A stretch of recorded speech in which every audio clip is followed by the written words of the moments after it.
Today, we're reading The Legend of Rudolph the Red-Nosed Reindeer. A long time ago, up where the north wind blows, a reindeer was born with a ruby red nose. His name was Rudolph, and his nose was a sight. It wasn't just red, it glowed like a light. Donna, his father, thought Santa might say, "No red-nosed reindeers pulling my sleigh." So whenever Santa Claus came around, Rudolph covered his nose and made it look brown. One day during the reindeer game, a doll called Clarice asked Rudolph his name. And when she told him, she thought he was cute. His nose glowed as red as Santa Claus's suit. The reindeers all teased him. They laughed and made fun. Rudolph got so embarrassed he started to run. He ran to the woods and he didn't stop till he heard something nearby go plippity-plop. Suddenly an elf named Hermey popped out of the snow. He was hiding in the woods so no one would know. He didn't want to make toys like the other elves did. He had dreamed of being a dentist since he was a kid. He was a misfit. So was Rudolph. They were two of a kind.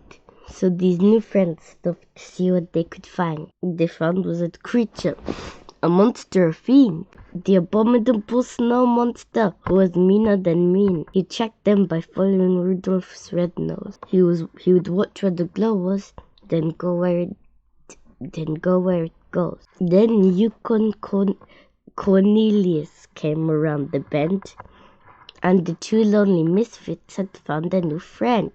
He was big and brave and strong as 10 men, which was good because Bumble had found them again. He chased them, roaring a terrible sound, thumping his chest. His feet shook the ground. Rudolph ran with his friends to where the ice ends. They were trapped, or were they?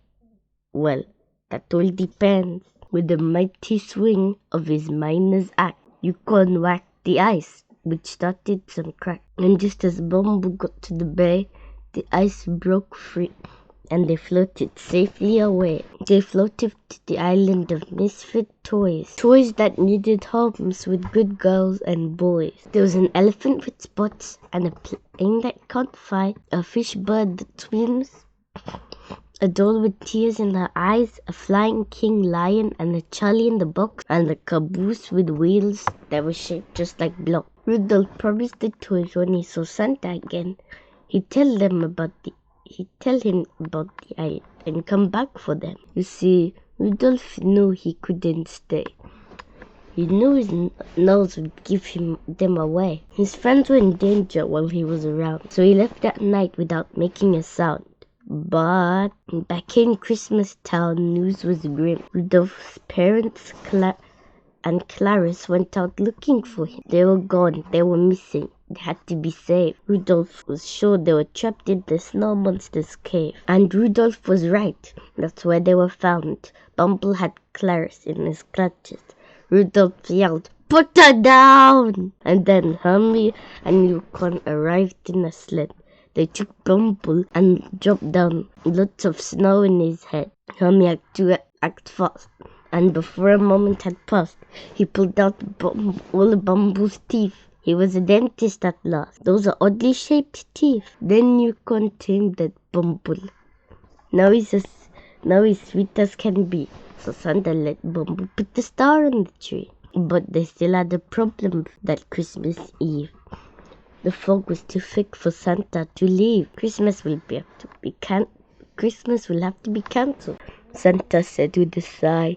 Then Rudolph's nose started glowing, and Santa knew they could fly. He hopped in his sled, put his cap on his head, called each reindeer by name, looked at Rudolph and said, "Rudolph, with your nose so bright, won't you glide my sleigh tonight?" Quickly the elves wrapped all the presents, packed the sleigh full of toys, and gave Santa the list of the good girls and boys. From city to city, from top to top, from rooftop to chimney that Santa slid down, they raced through the fog till the night was done, till every toy had a home, every single one. Rudolph the red-nosed reindeer shined his light so bright it glowed like a star in the sky that night. Don't forget forget to like, subscribe for more books.